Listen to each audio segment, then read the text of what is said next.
Hi everybody, welcome again to Champion Trading. What we're demonstrating for you today, this is the M80 Hobart 80 quart planetary mixer. Of course, a lot of you are familiar with. It's operating through its timer system on 223 phase voltage. Timer must be on to operate. Has a power bowl lift and lower. You have to hold the handle in position to move the bowl as a safety device automatically. If you don't hold it in position up here, it will return. Anyway, has 4 speeds, of course.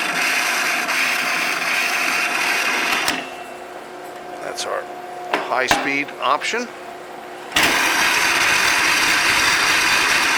Of course, because the mixer is not secured to the floor, you will get a little movement.